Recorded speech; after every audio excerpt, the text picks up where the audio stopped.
Israel's military confirms it's expanding its offensive in Rafah. IDF officials claim to have found caches of weapons and tunnels belonging to Hamas there in Gaza's southernmost city. They also say the Israeli military took down a weapons storage facility in the area.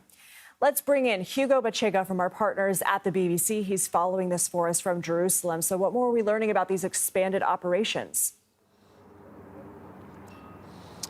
Yeah, so we know that the Israeli military has been operating in Rafah for a few weeks, and now today the Israeli military confirmed that its troops are now operating in central Gaza. We don't have details about the locations, but we know that they've been advancing for a few days now in Rafah, which is this major city in southern Gaza. And obviously there have been concerns about the humanitarian situation in Rafah. The UN says that more than 1 million Palestinians who were sheltering in Rafah have left the city because they are concerned that this could be the beginning of a major military operation by the Israeli military.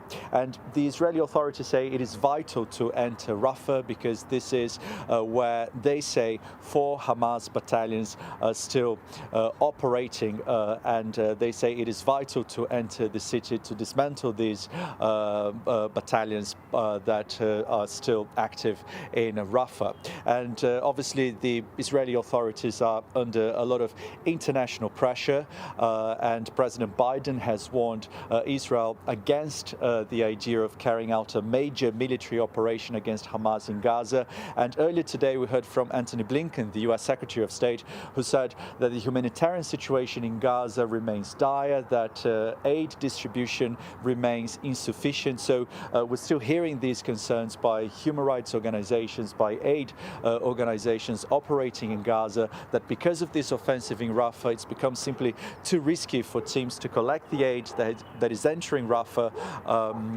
from southern Israel and then distribute the aid in southern Gaza. So these concerns persist, and this pressure, remains on the Israeli authorities to do more to guarantee the distribution of aid inside Gaza. This built pier off the coast of Gaza is out of commission for several more days. You mentioned humanitarian aid and the challenge of getting it distributed. Have there been airdrops? Yeah, so these we haven't seen any kind of airdrops in recent days. This is obviously one of the alternatives that have been implemented by some countries, the United States involved, to try to improve the humanitarian situation and the aid distribution inside Gaza. But again, what the United Nations, what aid organizations have been saying is that the key solution to this problem, or at least the main way to try to improve the humanitarian situation, is through the entry, land crossing points into Gaza. We've seen that the main crossing point between Gaza and Egypt has remained shut since the Israeli authorities launched this operation in Rafah. This was one of the key crossing points for humanitarian aid into Gaza. So there have been some efforts in recent days for a deal to be reached between the Israelis and the Egyptians for this key crossing point to be reopened. But again, as we're hearing, concerns remain about the humanitarian situation in Gaza. And again, the United Nations saying that not enough humanitarian aid is actually entering Gaza these days. Bachega, thank you. So a historic presidential election is being held in Mexico. Historic because it's if either one of the front runners wins, say that 6 times, the next Mexican president will be a woman.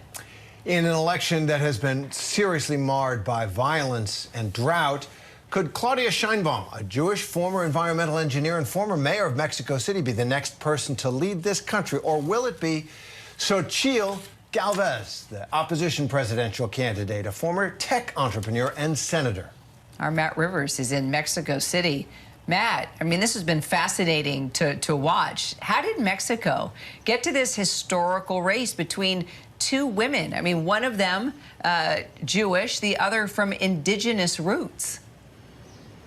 You could say about both of these women that it's about I won't use the expletive, time, given Mexico's long history, both on the indigenous side, you know, so much of Mexico's population comes from indigenous roots, and on the other side, even though the Jewish population is much smaller here, Claudia Sheinbaum is a longtime person in politics. She's been around for a long time. She was the mayor of Mexico City, and yet Mexico's historically has been dominated by this patriarchal system of governance.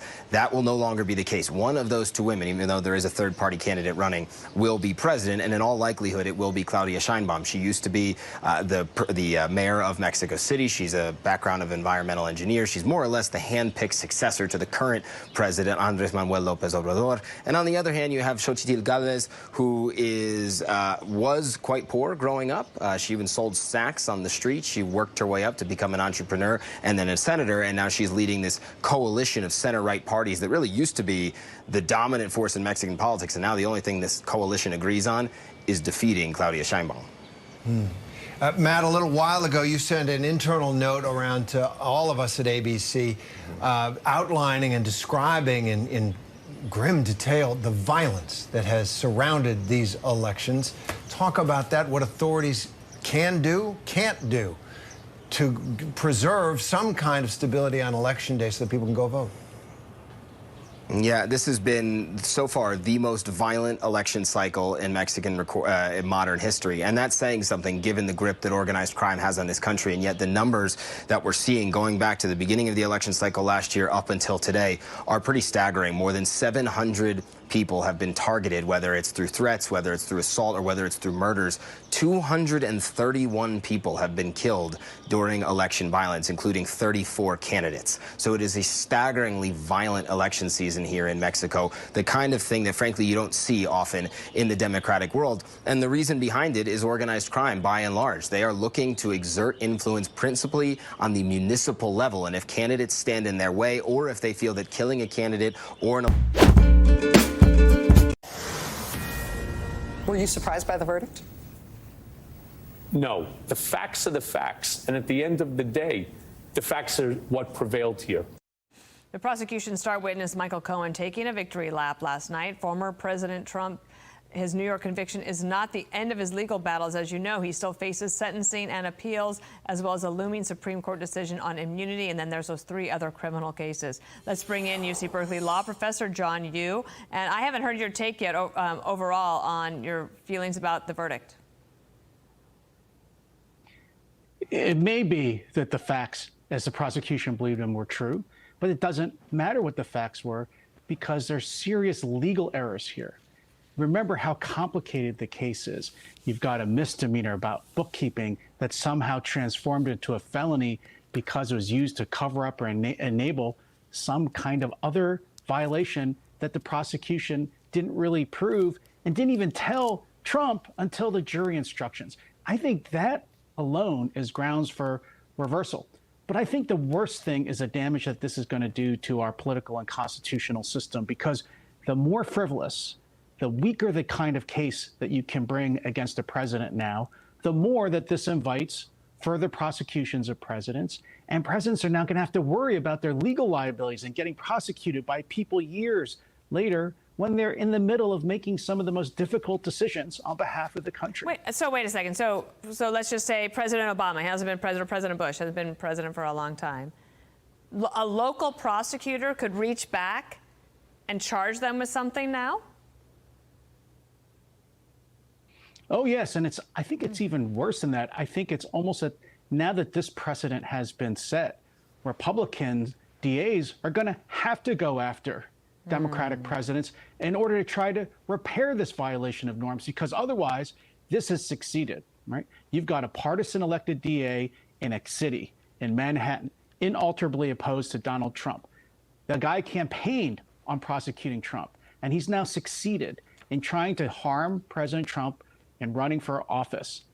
If Republicans don't retaliate in the same way, the Democrats are just going to keep doing it to every candidate. There's nothing to stop them. Could it help repair things if, I know that's unlikely, but I'm just going to throw it out there, everybody, if Governor Hochul, maybe at the request of President Biden, were to pardon President Trump at this moment? Would it matter?